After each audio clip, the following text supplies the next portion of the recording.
سلامونه او نیکې هیلې ټولو افغانانو لر بر افغانانو پښتنو خویندو ورونو ته. افغانانو زما ډېر مهم لایف په دې دی چې زه به نن په عمران خان د پاکستان په صدر اعظم باندې خبرې کوم چې هغه د امریکې په امر د صدر اعظمۍ نه اخوا کول کیږي او په دې کې د پاکستان د پوج جرنیلان او کرنیلان یو ځای شریک دي سره. افغانان ورونو همیشه موږ رښتیا خبرې کړي. زه ګوره ما همیشه زه هغه سړی یم چې ما د عمران خان ښه کارونه ستایلي دي. زه هغه سړی یم چې ما کومه مینه اشرف غني صاحب ته ورکړې وه مقه شان د عمران خان سره مینه لرو ده. خو د پی ټي ای بعضې ناپویه بیعقلان به دلته راتله او موږ ته به یې کنځلې او بدې ردې ویلې. نن زه دا پوښتنه کوم د پی ټي ای د هغه خلکو نه چې پرونه پورې اشرف غني صاحب زما ملي اردو دا ختمېده، تاسې څنګه خوشحالي کوله؟ نن چې عمران خان د صدر اعظمتوب نه یا د وزیر اعظمتوب نه ختمېږي تاسو ته څومره زور درکوي نن؟ یعنې چې هله د یو سړي ته د بل د درد احساس کېږي چې کله یو سړي د خپل غوښه راکاږي بیا به د درد احساس ورته کېږي. نو نن به تاسو ته معلومات وشي.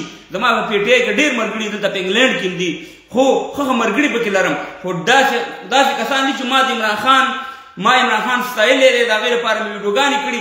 هماغه د پی ټي ای والا ما ته کنځلې کړي د عمران خان اکثر لګو. زه په کنځلو منځلو نه یم خو نن به زه تاسو ته وښیم چې پاکستان یو غلام هېواد دی. پاکستان د پوځ جنرالان چې دا د پاکستان جنرالان نه دي، دا د امریکې او د برطانیه په آرډر کینی او پاسېږي. نو خبره ده په دې باندې به موږ په تفصیل سره خبرې کوو. افغانان ورونو حالانکې دا موضوع زموږ نه ده، دا د پاکستان خپله داخلي موضوع ده.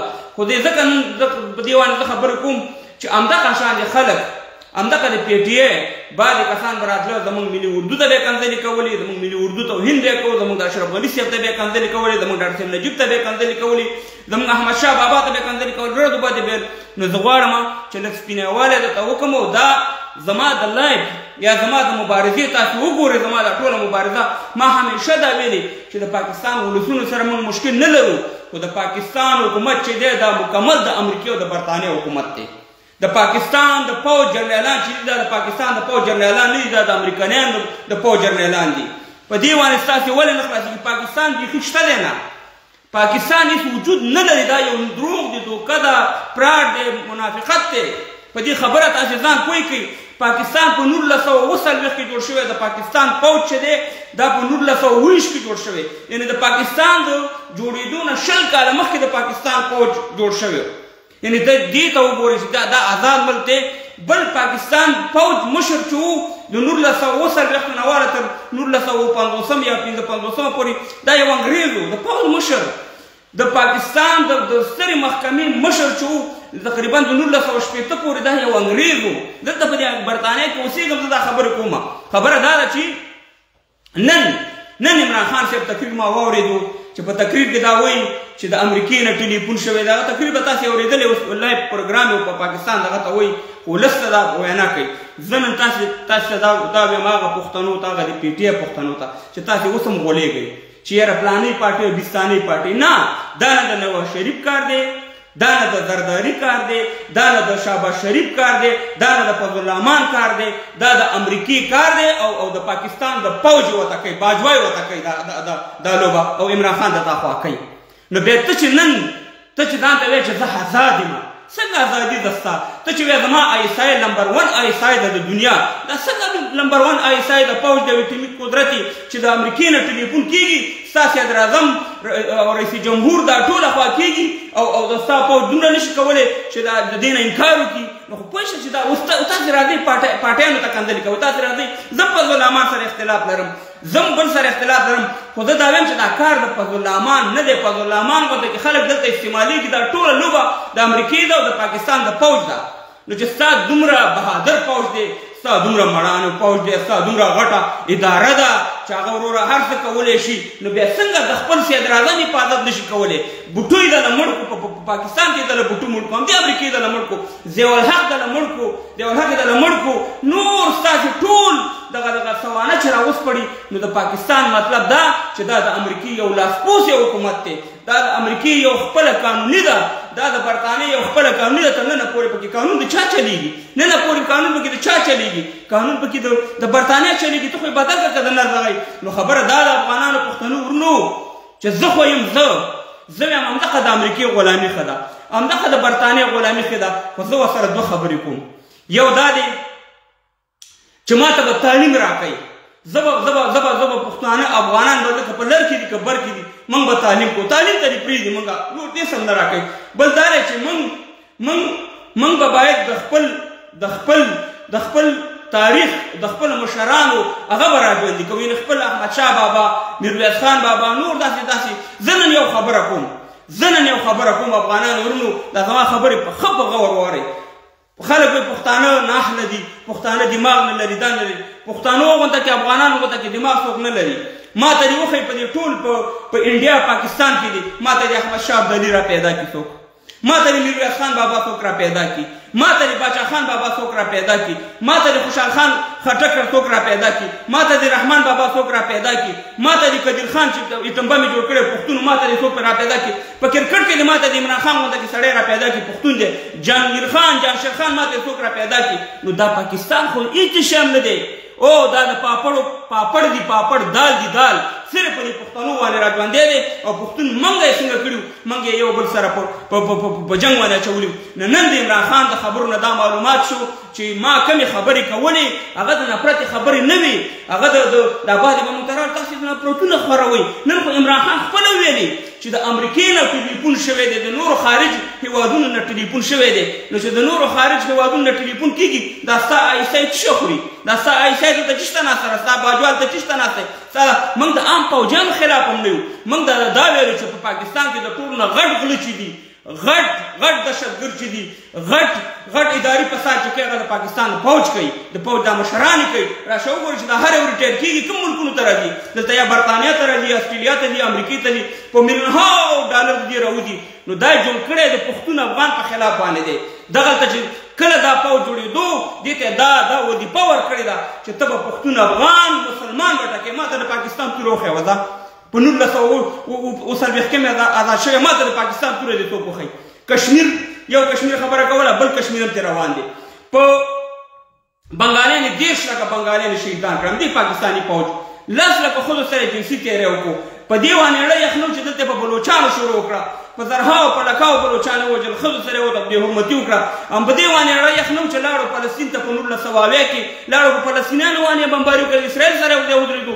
هغې باندې اړه یخنو چې دلته د افغانستان موږ ته یو سردردي را پیدا کړه. د افغانستان یو څو خاینین غداران د مجاهد لیډرانو په شکل کې رالو، او دلته دا د قاضي حسین احمد پارټي د جماعت اسلامي ورته زه نه وایم، زه د جماعت شیطاني وایم.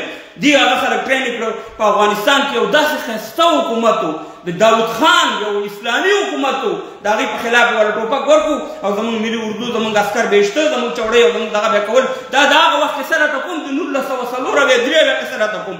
په هغې وخت کې نه افغانستان ته روسان راغلي وو، نه افغانستان ته امریکایان راغلي وو، چې دغه پاکستان فوج او دغه ISI موږ ته خلک ټرېننګ کول، زموږ هېواد ته یې رالېږل. دا هغه خبرې دي که زما خبرې دروغ وي، ورشئ د کرنل امام کتاب وګورئ، ورشئ د نورو د پاکستان د جرنیلانو خبرې واورئ، د مشرف یې واورئ، د بلې واورئ، د بلې واورئ. نو زه په یو جنګ کې اخته کړم، زه په خپلو کې اخته کړم. نن ما 40 لکه افغانان زما شهیدان شو، لاړه د دسیسې ښکار شو. دا چا وکړه؟ دا همدغه پاکستان وکړه. وزیرستان کې 80,000 پښتانه په سوات، ملکان، گیر، باجوړه وزیرستان کې خپله پاکستان فوج وایي چې دا 80,000 پښتانه موږ د امریکې په خوښه باندې دغه کړه. ته څنګه ازادي لري چې ستا په وطن کې ډرون راځي، ډرون بمبارانې کوي، ته یو ډرون نشي ایستی؟ ته څنګه ISI، ته څنګه د دنیا نمبر 1 فوجي، ته څنګه د دنیا نمبر 1 فوجي چې د امریکایانو تیاري راځي په ابټاباد کې بن لادن اپریشن کې کوي، او بېرته د هغې تیاري دي. نو خبره دا ده چې دا ټول دروغ دي. پاکستان آزاد نه دی، نن افغانستان څه ناڅه آزاد دی. زه اوس هم دې ته ازادي نه وایم، دا هم یو ډرامه روانه ده. وي به خلکو به قرباني ورکړې، هغې کې موږ خبرې نه کوو. خو نن وګوره د پاکستان آزاد دی که افغانستان آزاد دی؟ نن دا معلومېږي چې افغانستان آزاد دی، نن پاکستان نه دی آزاد، ځکه چې یو روغ ملک دی. او دا خبره یاد ساتئ چې همدغه د مذهب په نوم، همدغه د ملا په نوم چې پاکستان کمې مدرسې او دغه جوړې کړي دا به یو ورځ راځي همدغه د پاکستان پوځ هم د منځه وړي همدغه ستاسې چوڼۍ به دا جنګ به شروع کېږي کله به باجوړ کې به ستاسې پوسته یا چوڼۍ تسلیمېږي کله به په سوات کې کله به په یوځي کې همدغه خلک به د پاکستان پوځ پسې راپاڅېږي همدغه خلک دې ټرېننګ کړي او همدا به عمران په خپو واني وایي دا خبره زما په دې ننني لایف کې اساسه زه د جنګ خلاف سړی زما عمران خان ولې خوښ و زما عمران خان ځکه خوښ و چې عمران خان یو سوچ لرودو هغه داسې سوچ لرودو لکه څنګه چې د یورپ سوچ دی هغه نه غوښتل چې افغانستان کې دا بدبختي راشي ګوره عمران خان باندې هغه ټوکې وکړي چې نه ده پورې پښتون چې د پښتنو نوم وشرموي دی راوستو د انډیا بارډر ته یې راوستو دلته یې پې ګودواره مینه کړه دلته یې په اسلام آباد کې پې دغه جومات وران کړو دلته یې پې بله ګودواره جوړه کړه هلته یې وروره ترپور دی که راپور دی که څه شی دی د پنجابیانو دغه هغه یې ورته اوپن کړو بې ویزې وروره سیکان راځي بیا وروره صاحب مهربان هلته عبادتونه کوي دې خو چې خپل پښتانه وو خپل نیزي و د دې عمران خان خپل قوم چې په خوست کې پروت دی خو نیزیان د کوم ځای نه راغلي خو د خوست نه راغلي هغه طرف ته صاحب مهربانه دغه سیمې خالدار ته په عمران خان راغی په هغې باندې ګرځېدو یعنې دا ټولې دسیسې عمران خان د ویډیوګانې تاسې مخکې واورېد د دغه نه چې کله دا صدراعظم کېږي د هغې نه مخکې هغه ویل چې په اسلام کې بارډر نشته په اسلام کې بارډر نشته عمران خان دا خبرې وي هغه ویل چې موږ افغانان موږ افغانستان ټول سره ورونه یو مګر همدغه تورمخي همدغه آیسای همدغه جرنیلانو کرنیلانو پرې نه ښودو چې افغانستان تاسې وګورئ چې د عمران خان حکومت راغلی زیاته سختي په تورخم ده د عمران خان حکومت کې زیاته سختي په سپین بولدک باندې ده زیات افغانان کړول کېږي همدې د عمران خان په حکومت کې زموږ د افغانستان نظام زموږ اشرف غني صاحب لاړو صاحب مهربانه ختم شو نو دا ټولې دسیسې وې نن زموږ پښتانه د پي ټي آی والا راغونډېږي د پارلمان ته کنځلي ووروره ته اوس هم ستا ماغزه نه دي خلاص اوس هم ستا دماغ نه دي خلاص چې عمران خان خو درته داسې نشي ویلی چې دا د پوج کار دی دا د باجوا کار دی زه درته ویلی شم ځکه دی دغه یم هغه صدراعظم دی زه درته یم چې دا باجوا خوا کوي زه درته یم چې دا د امریکې په اډر یې خوا کوي تاسې د یو څو خبرې تاسو ته نن تاسو ته دا حکومت تاسې دا واورئ د حمید ګل خبرې تاسې واورئ د حمید ګل ما یو خبره کړې وه چې کشکې چې عمران خان چې دی دا صدراعظم شوی نه وي او دا همداسې په خپل ځای پاتې وي نو ده به نور ډولې شفاخانې به یې جوړې کړې وي پوهنتونونه به یې جوړ کړی وي کالجونه به یې جوړ کړی وي صرف د دې لپاره یې راوستو چې موږ پښتنو ته په سترګو کې خاوره واچوي چې ستاسو پښتون هم صدراعظم کړی هغه دی ما ته ووایه چې د عمران خان په وخت کې څومره پښتانه سعودي عرب ته مسافر شو ویزې د کاروبار ته لاړو څومره پښتانه دوبۍ ته لاړو څومره پښتانه د ښکته وطن د پښتنو نه راغله په خارج ته مزدوریانو ته دا د عمران خان په وخت کې او دا ټول په یو دسیسې سره عمران خان غوښتل چې نن یې د عمران خان هغه دی هماغه پارټیانې چې پاکستان آیسای استخباراتو جوړې کړي او د هغې په امر کیني پاسي هماغه یې ورته راپاڅولي دي او عمران خان دله ختموي نو خبره دا ده چې موږ د جنګ خلاف وو موږ د هغه نظر سړی د کوم نظر سړی چې عمران خان و ما د اروپا لیدلې ده ما جرمني لیدلې ما فرانسه لیدلې ما هالینډ لیدلې ما بلجیم لیدلې ما سویټزرلینډ لیدلې د ټولو ملکونو کې ګرځېدلی دلته بارډر نشته دی نو دغه جنګ چې دی دا جنګ چا راوړی او دغه د امر د چا چلیږي نن معلومات وشو چې پاکستان د امریکې یو قانوني ده د امریکې د استخباراتو په خوښه باندې د دې صدراعظم بدل کېږي وجل کېږي هر کار دله دې کوي بیا هم پښتانه په دې باندې دماغ نه دي خلاصي وختي مې یو کتو بیا د پوج اکتونه شاته لګولي و خدایه د پوج اکتونه ته څه کوې دې پوج ته هلک څه درکړي دي پوج کې به عام خلک وي هغې سره موږ اختلاف نه لرو عام پوجانو سره خو دا جرنیلان کرنیلان چې دي دا غټ قاتلان دي دا اصلي غلامان د امریکې او د نورو ملکونو دي اصلي لوبه دې روانه کړې تاسې په خپلو کې اخته کړي یاستئ پیپل پارټۍ والا نشنلیان ته کنځلې کوي نشنلیان په پیپلان ته کنځلې کوي پیپلان مسلم لیگ ته کنځلې کوي مسلم لیگ چې دی صاحب رحمانه پي ټي آی ته پښتانه ته لخیم پنجابی زه څوک زه د خپل پښتون خبرې کوم هغه تاسو سره یو لوبه جوړه کړې ده تا نه هغه اصلي ځای یې کړی چې اصلي لوبه چا ده دا واورئ دا د حمید ګل خبرې واورئ تاریخ بالکل مختلف ہے ہمارا جو ہسٹوریکل ایکسپیرینس ہے وہ افغانستان سے مختلف ہے ہم کبھی آزادی نہیں ہوئے وہ افغان ہمیشہ آزاد رہے ہیں وہاں دین کا ایک بہت جذبہ موجود ہے جس کے لیے مرنے مارنے کے لیے تیار ہو جاتے ہیں یہاں ایسی بات نہیں ہے یہاں خبره حمید ګل دغه واورئ تاسې حمید ګل یادوئ که نو د حمید ګل د خپلې خولې بله خبره واورئ حکمران ہمیں ملا نہیں جو اپنے اقتدار کرنے کے لیے تیار ہو سر پاکستان کی اسٹیبلشمنٹ جمہوری حکومتوں سے زیادہ حکومت کرتی رہی ہے क्या ये सच नहीं? इसमें शुबा नहीं, बिल्कुल ऐसा ही है। फैसले लेने के लिए कभी एस्टेब्लिशमेंट ने किसी से पूछा है आज तक? इसीलिए अमेरिका जो है वो डिक्टेटरों को पसंद करता है ऐसे ममालिक में, क्योंकि एक फर्द वाहिद ने फैसला करना होता है। तो पाकिस्तान के अंदर वो आर्मी चीफ को बहुत अपनी मर्जी से जो वो यहाँ आर्मी चीफ नहीं बनता। अगर आप समझते हैं कि वैसे हम बना सकते हैं, ये हमारा अंदरूनी मामला है, ऐसा नहीं होता।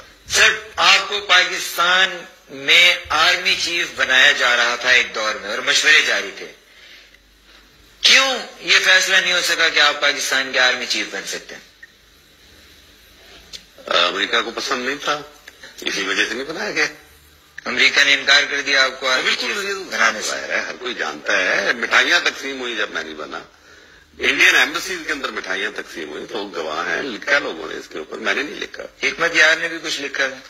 हिकमत यार साहब की किताब में भी है जिक्र के गुलाम इसाक खान ने कहा कि अमेरिका पसंद नहीं करेगा। हिकमत यार ने लिखा कि उन्होंने गुलाम इसाक खान को यह कहा था कि जनरल हमीद गुल को पाकिस्तान का आर्मी चीफ बना दिया जाए। उनकी किताब में पढ़ी है ना, हिकमत यार साहब की किताब है, वो पढ़ लें आप, उसमें लिखा हुआ। मतलब है गुलाम इसाक खान का जवाब पढ़ लेंगे, भाई बात तो तुम बहुत अच्छी कर रहे हो, लेकिन अमेरिका कभी इसके ऊपर राजी नहीं होगा। तो ये आपको एक अक्कासी करता है हमारी मजबूरियों की कि हम कितने मजबूर हैं। यानी हमारी आजादी जो है वो बिल्कुल बराए नाम है, हमें मुल्क दिया गया लेकिन हमें आजादी तो नहीं दी गई।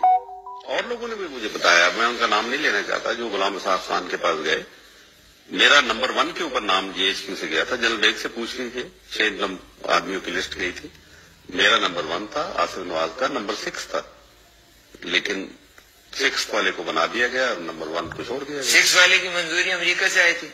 मैं नहीं जानता, लेकिन ये एक बात तय है कि अमेरिका की मंजूरी के बगैर यहाँ आर्मी चीफ नहीं बना करते। जानना चाहते हैं कि सच वामरे दा हामिद गुल खबरी हुई उर्दू की उर्दू अवल से द पाकिस्तान द फौज मुशर जे टकवल की या मुकर्ररी की अद अमेरिकी मंजूरी छ नहीं दागा सोगनिश मुकर्रर वाले और मंग लासी मुल्क राकड़े मंग ले आजादी न राकड़े दा जन अब दा हामिद गुल वही दा खबरी दा ढेर खलक बहुत न प्रतुन जोड़े त यो लगे दी लेकिन न हराम होदा प्लाने न हराम खपल गमम कोई द सर नवाला पुंदु पूरे पाकिस्तान टोल द अमेरिकी करदार है टोल द नड़ीवालो करदार है हर वो पाकिस्तानी 2,50,000 पाकिस्तानी रुपए करदार है मा यो शपग में इस्तेमाल किए दगलाय बुकु मावेल जे पाकिस्तान रुपए तकरीबन $1 न 200 रुपए जुड़ीगी नन यो सोल दुआ त्या केदा 18 रुपए पाती रो दा वरा che da logo shurushi da Pakistan rupai ba nura priudi da $1 na ba 200 daga judigi 200 pakistani rupai ba judigi da dina makh kal makh yow nim kal makh ma yow lay ko paga lay ma wer che yow pound bartani pound na ba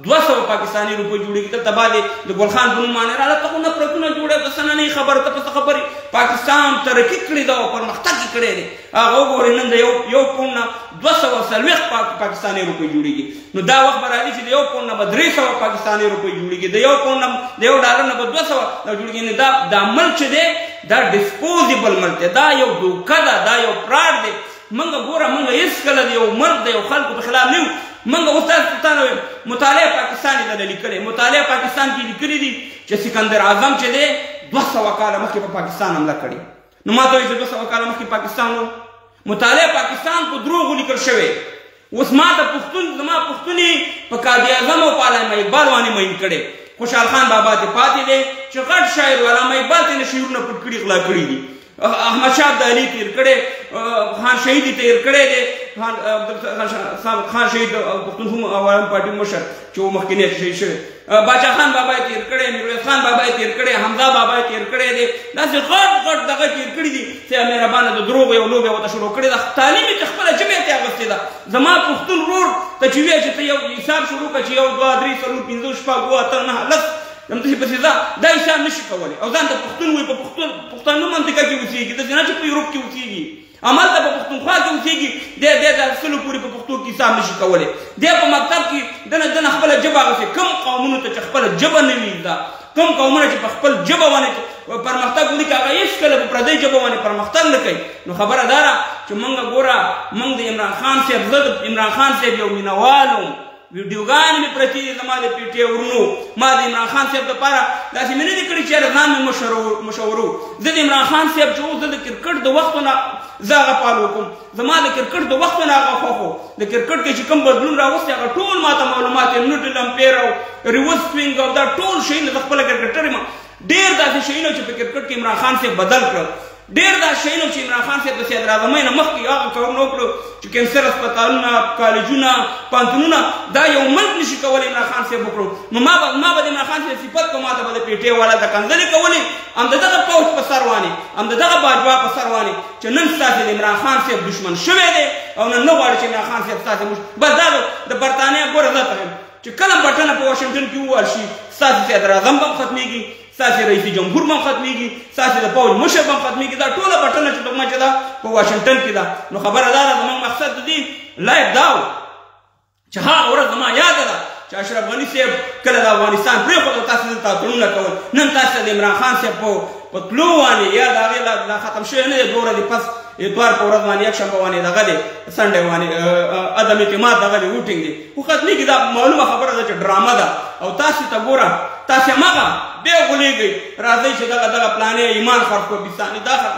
نه اصلي تاسې ډرامه وګورئ چې ستاسې وطن چې دی پاکستان په نوم باندې دا نشته وروره د دې دا چې د چا په لاس کې دی هغه وروره هغه برطانیه واشنګټن دا د هغې یو قانوني ده. ځانونه مه ستړي کوئ، تر عمره پورې به غلامان استئ، تر عمره پورې به پراته استئ. زه یوازې دا نه ښیم پاکستان، زه دا ډېر هېوادونه ښیم، دا عرب مملکتونه ښیم، دا نور ملکونه ښیم، دا ټول دا غلامان دا تاجکستان، ازبکستان دا ټول چې دا غلامان دي. ګوره نن په یوکرین کې لوبه روانه ده. یوکرین چې دی یوکرین د روسیې یو غلام هېواد دی. د هغې د اجازې نه بغیر غوښته چې په نیټو کې شامل شي. څه حالت یې کړو که نن پاکستان وایي چې زه دا ازادي اخلم، پاکستان به په هغه ورځ باندې ماتې 15 ټوټې به وي. نن وګورئ په یوکرین کې د ما ته نه ویل چې د دې مفادات یو دي د دې خارجیانو دې جنګونه د نور چا په ملکونو کې کوي، دغه 15 ملکونه چې دي. نن وګوره جنګ په یوکرین کې د یوکرین ملک کېږي، دې پې خپله سلاګانې دا د جرمني سلا الي نور الي همدغه امریکایان یې پې خرڅوي دغه سلاګانې. نو دا ټول یو بزنس دی، کاروبار دی. په دې باندې پښتنو ځان پوه کوي، خپل مشران هم وپېژنئ، خپل اتلان هم وپېژنئ، خپل قهرمانان هم وپېژنئ، خپله ژبه هم وپېژنئ. په پاکستان کې ستاسې حیثیت د پاکستان خپل حیثیت نشته، د پاکستان خپل حیثیت نشته، ستاسې پکې بالکل زما پښتنو ورونو نشته دی. تاسې ټول په سعودي کې دلته بعضې راکېني مهاجر راغلي د په افغانستان نه. اوس مهاجر راغلي خو یا به 20 لکه یا به 15 لکه یا به 25 لکه. نو ته خو 100 لکه پاکستانیان په خارج کې مهاجر یې، 40 لکه په دې سعودي او په دې ملکونو کې ته مهاجر. ته ولې مهاجر شوې؟ ته ولې بدبخته یې؟ تا ولې هلته خپله ښځه مور پلار وروڼه پرېښي دي؟ ته چې داسې پاکستان آیسای نمبر 1 دی او داسې اټومي قدرت دی، نو ته ولې هلته مزدوري نه کوې؟ فرانسوی دی لاړ شي اټومي قدرت دی یو ځای کې دې مزدوري وکړي، خپل ملک یې کوي. برطانیه چې اټومي قدرت دی دلته په خپل ملک کې مزدوري کوي. امریکا چې اټومي قدرت دی په خپل ملک کې مزدوري کوي. دغه چې دی روس چې اټومي قدرت دی په خپل ملک کې مزدوري کوي. انډیا چې اټومي قدرت دی تاسې وګورئ، د هغې پاسپورټ ته وګورئ، د هغې عزت ته وګورئ، د هغې انجینر ته وګورئ، ته د پاکستان پاسپورټ ته وګوره چې هغه انډیا چې هغه ولس یې ډېر غریب ولس دی، هغې ته وګوره، ستاسې ته وګوره. دلته راشه په دې انګلینډ کې اول انګریز کاروبار دی، بیا ورپسې د انډین کاروبار دی، بیا ورپسې دا نور دغه دي. یعنې دومره هغې په مخ کې تللي. ته چې انډین سره خبره کوې د پاکستاني او د هغې د خبرې په منځ کې د ځمکې او د اسمان فرق دی. دومره صحیح غږېږي انډین والا. نو خبره دا ده چې موږ باید یو بل ته کنځلې ونه کړو، یو بل ته بد رد ونه ویو. زما خبرې چې وي چې دا ما شپږ کاله دا چغې والې چې پاکستان نشته، دروغ دي، دا د پردی وطن دی. په دې باندې به زموږ دغه بعضې پښتنو موږ ته کنځلې بد رد ویلې. نن تاسې د عمران خان د خولې نه واورېده چې د امریکې نه خط راغلی، د خارج نه موږ باندې فشار دی. نو چې فشار دی نو دا پوځ چش دپاره دا یو شپږ نیم لکه 7 لکه پوځ ته چش ته ساتلی، دا ایسای چش دپاره ده چې دا د یو خط مخه نشي نیولی، دا یو د صدراعظم چې د بل ملک په اشاره باندې خوا کېږي د هغې دفاع نشي کولی. دا لوبې دي دا لوبې دي او افغانان ورونو. دغه وایي د جنرال امیر چې موږ ته امریکایانو خالي ټلیفون وکړو، د امریکې د طالبانو حکومت هم چې کله په 2001 کې ختموو، موږ ته خالي ټلیفون وکړو، په ټلیفون باندې مو ورته هر څه ورکړه. تاسې په دې باندې ستاسې سر نه خلاصېږي چې خپله پوځیان درته وایي، خپله کرنیلان جرنیلان یې درته وایي، تاسې راغلي یاستئ مهربانه یو بل ته کنځلې کوئ، مه یو بل ته کنځلې کوئ، مه یو بل ته بد رد ویوئ. دا پاکستان چې دی دا ستاسې نه دی وروره، تاسې پکې دا د اصلي مالک چې دی امریکا ده، یو ډریور چې دی درې وړي چې دی پنجابی دی هغې ته یې په لاس کې ورکړی دی او تاسې مهربانه دلته پښتون افغان نه تعلیم وملي او دلته یې در باندې وروره د جهاد په نوم یا د بل په نوم باندې دلته لوبه در باندې شروع کړې ده وژنې دي تباکۍ دي بربادۍ دي او مسافرۍ ته دې مجبورۍ نو زما همدومره لایق وو موږ په خفه کېږو په هر شي باندې خبره دا ده چې دا زموږ په وس کې نه ده او الله تعالی دې زموږ په لر او بر وطن افغان کې اتفاق اتحاد نصیب کړي زما مقصد د دې لایف دا و چې هغه خبرې ما کولې مخکې هغه خبرې الحمدلله زما ټولې دا واحد الله جبار خیل زه به تا راوالم ده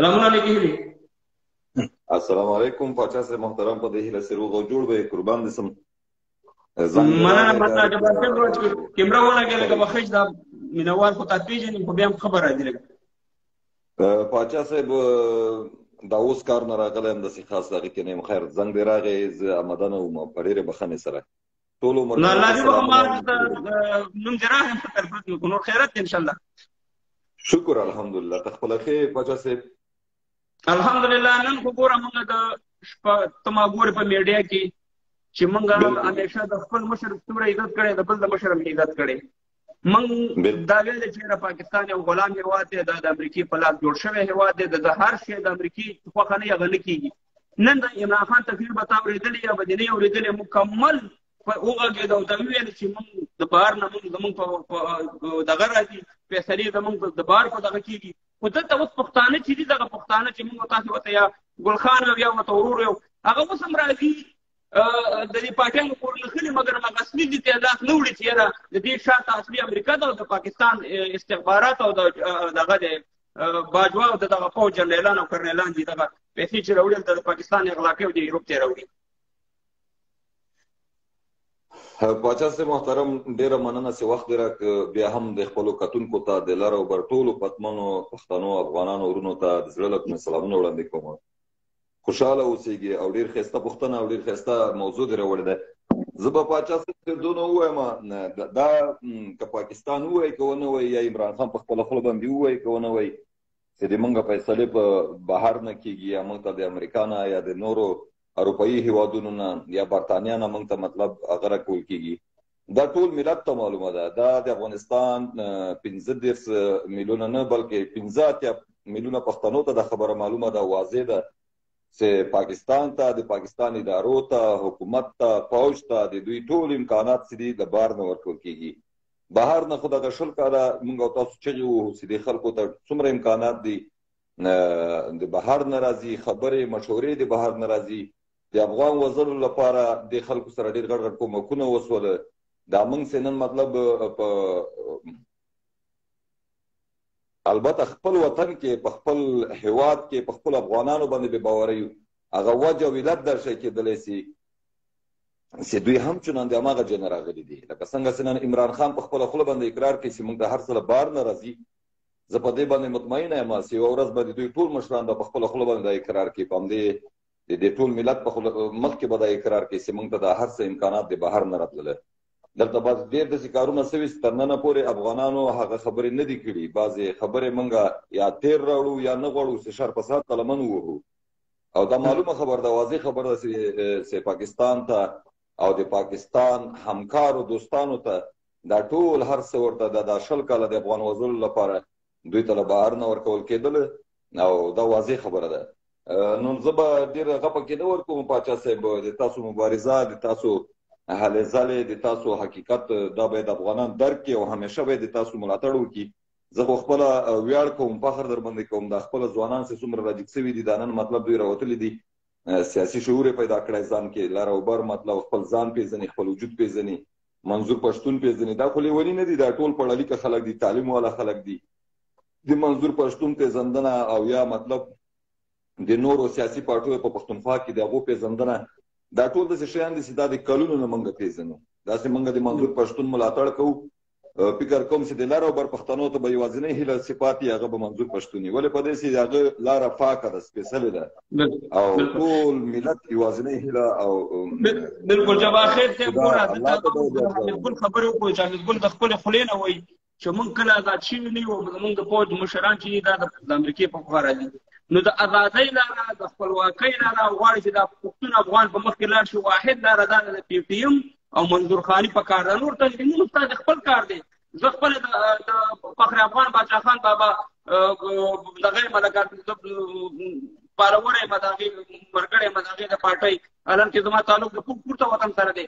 خو زه ورته دا وایم که غواړئ چې ازادي واړئ، خپلواکي واړئ او دغه وطن هم په مخکې لاړ شي، دا پښتانه په مخکې لاړ شي، تعلیم یافته شي، نو واحد دا دی چې د سرې خولۍ ایټم بم سره یو دی شي او لر او بر افغانانو باندې کار وکړي چې تعلیم ته مخه کړي او دی باندې کار وکړي. دغه ټول ډرامې دي چې تاسو سره روانې دي او خبره دا ده چې همدغه تور مخې ته سره کوي. کومه بېعزتي ده چې موږ ته یې راوانه اړولی، د خویندې میندې بېعزتونه یې کړي، سوات یې ونیسي تر پورته وطن پورې. ولا کې یو شی راته پرېښي، ولا کې راته د کار سړی پرېښي. نو دغه یو منظور پښتون پي ټي ایم دی. د پښتنو ته دا وایم د تنظیمونه خپلې دي پارټۍ نه، مګر د پښتون افغان چې غواړي چې ازادي والي، خپلواکي والي، واحد نن سبا د تاسو لپاره لاره دا ده چې پي ټي ایم سره یو شي او خپله خپلواکي مو والي. باچا صاحب د ما غږ درځي تاسو ته؟ راځي مهرباني. دا وروسته خبرو باندې د کوی نه سم، زه به صرف دونه وایم باچا صاحب دا موږ چې دا څو کاله مبارزه کوو یا ته کې زه کومه یا بل کوم پښتون کې خبرې دغه د هر لایف کې باید موږ دا خبره یاد کړو. ولې په دې چې د موږ مبارزه کوم چې شروع شوې د څه لپاره شروع شوې ده، چا سره موږ ملاتړ کړی، چا پسې روان یو، د موږ رهبري څوک ده، ولې د موږ رهبري نه څوک پوښتنه نشي کولی. باچا صاحب موږ چې د منظور لاله خبره کوو یا د منظور پښتون خبره کوو، دا هغه څوک دي چې دوی ملي سوچ او فکر لري. دا هغه پښتانه دي که وزیر دي که داوړ دي که هر قوم مطلب کنال ته چې اوسېږي او دوی د افغانیت خبره کوي، دا اصلي پښتانه دي.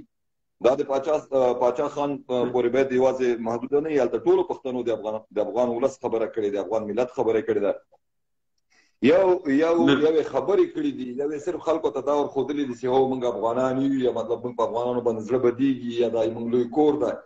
خو منظور لاله او د منظور لاله کاروان یا د دوی دغه ملګرو د دوی رهبرۍ دا ثابته کړله چې لر او بر یو افغانان دي او یو وجود ده او په دې کې ترهګریزې ډلې نه جوړېږي، په دې کې ترهګر نه جوړېږي، په دې کې هغه خلک چې د نړیوالو یا مطلب د عمران خان په لاس باندې یا عمران خان موږ ګوره دا همیشه دا خبره کوله پاچا صاحب چې هغه موږ پښتو کې یو متل کوو، یو بېادبي دې ډېره معافي وه، یو سپي زرنده څټله بل ورغی د هغه شاته دا بله هغه څټله. خبرې همدغو شیانو خبرې. عمران خان څوک ده؟ عمران خان څوک سپورټ کوي؟ عمران خان چې د چا نمایندګي کوي تر ننه پورې کومې جلسې او مرکې نیسي، د چا په سر باندې نیسي؟ دا عمران خان چې نن چغې وایي چې د ما وزغنې په هغه کې باندې وي، امریکا کې باندې دي یا له دنیا نه باندې دي. خو دا خو ولس ته واضح پیغام ده چې مطلب عمران خان مستقیما پوه چې موږ د سته نظام رهبري کوي، د هغې په حق کې خبرې کوي، نمایندګي یې کوي، ویندویي یې کوي، په هر ملک کې پوه چې هغه یې کوي، معلومه یو هغه یې چلوي. داسې مطلب عمران خان نن په خپله خوله دا خبره کوي، البته داسې څه منځته راغله ولې دی خبرې کوي، هغه هلته مطلب بسته نظام مطلب په خطر کې راغی، هغه مجبوره مکلف ده چې اوس د سته جنګ هغه ووایي چې مطلب چې دا د ما بریا څو که ناکامي شوله. ده خو ویلی چې زه به د افغانانو په ماتولو کې، په افغانستان نیولو کې، د افغانستان په اردو کې به ما ته کامیابي لاسته راسي، زه به کامیابه شم. خو هغه مطلب نن ډېر بد په بد شکل باندې دی ورکېږي. خو مطلب افغانانو ته چې کومه بېعزتي کړې ده، دا ټول بیانونه چې دي زما اواز درځي صحیح؟ زما اواز درځي؟ څنګه؟ مهرباني وروره زما اواز درځي؟ ګوره دا ټول کارونه په پوځ کې ده. ته یو خبره کوم، په سوا چې اپریشن کېدو هغې وخت کې د نېشنل پارټۍ حکومت په خیبر پښتونخوا کې په مقبوضه افغانستان کې په عثمان میر ولي خان صاحب باندې یو بیان ورکړو چې یاره موږ د سوات یا د دې اپریشن پوره موږ دغه کوو، حمایت کوو. دا ګوره بیان یې په عثمان میر ولي خان صاحب ورکړو، ویې غولوو اپریشن خو دي کولی نه شي، ټول د پوځ کار دی، که کوي او که نه یې کوي. مګر همغه ویډیوګانې تا ته ښایي چې عثمان میر ولي خان صاحب چې دی پښتانه وژلي، الان کې دا د پوځ کار دی، دا پوځ دا کار کوي. مګر بیان یې په دې همیشه داسې کار کوي لکه ګزار وکړي ګزار او لاس شاته ونیسي. نو ګوره دا کارونه په عمران خان باندې وکړه. ګوره دلته په اشرف غني صاحب په خلاف بیانونه ورکړه، دلته د ملي اردو په خلاف بیانونه ورکړه، دلته چې مهربانه انډیا سره پلانجه اختر یعنی پښتانه یعنی هلته ګوره انډیا چې دشمن هېواد دی هلته ورځي، هلته ګوره چې مهربانه ګودواره ورته خلاصوي. دې خوا چې خپل چې دی د پښتوني خپل قوم یې پروت دی، دلته راځي په سیمې خاردار باندې ګرځي چې دا هم ګنې مضبوط لګولی که کمزور هم لګولی. یعنی دغه د امریکې او د پاکستان د آیسای د استخباراتو دا کار دی، په دې باندې وکړو هغه دی نه دی هغه دی خپله لرې کوي د میل دی وړي. نو جواهر صاحب ډېره مننه چې په دغه کې مې کار کې بخښنه غواړم چې ما د ټلیفون درته راکړو. انشاءالله بیا خبرې کوو. مننه. صرف دا یو خبره په اخر کې کوم، پر ډیورنډ باندې یا په لر او بر باندې به هغه پښتانه خبره کوي چې هغه لر او بر تاریخ یې ورته معلومي، او داسې کله واک ته دوی رسېږي او بیا ډیپلوماسي کې اړیکې پالي، 1 کال 2 کال او 3 کال او هغې نه بعد پوه په موږ باندې خلک حکومت وکړي، ګلخانیزم بل بل بل، هغې نه بعد که موږ ته بیا څوک ټوله دنیا ما ازاده کړي او د ټوله دنیا ازادي واخلي، خو زموږ لپاره هېڅ کوم ازادي نه ده، مطلب موږ اشغال یو. پاچا صاحب موږ که هر څه کوو باید په حقیقت باندې وکړو، د ملت په هر څه په حقیقت بدل کړو. موږ اشغال یو، موږ تر اټکه پورې اشغال یو، موږ ټول د لر او بر لویه جغرافیه اشغال ده. بالکل افغانستان نه دی آزاد. جبار خیل صاحب سل په ټولو کې په دې کې هم فکر یم چې افغانستان اشغال دی او تر اټکه پورې زموږ خاوره چې بالکل پورې هغه نیول شوي نه موږ وایو چې افغانستان آزاد نه دی. بالکل قربان دې سم پاچا صاحب محترم، خوشحاله اوسېږي دوستان. ډېره مننه، یو جهان مننه. بیا هم سلامونه درته وایم.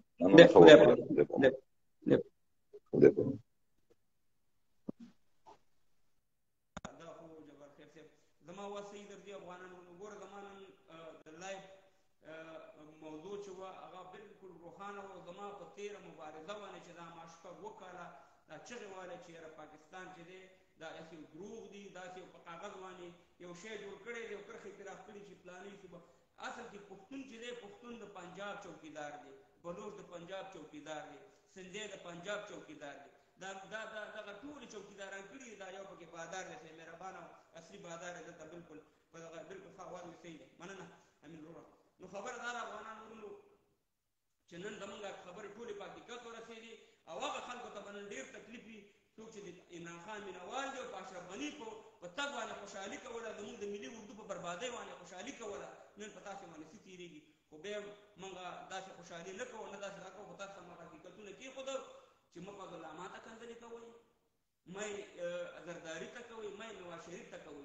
خپل فوج هم راټینګ کړي، د فوج مشرانو د عام فوج ته نه ښیم، خپله د پاجوام راټینګ کړي. دا د پاجوام معامله ده او دا د امریکې معامله ده، هغې دواړو سره یو بل سره جوړېږي.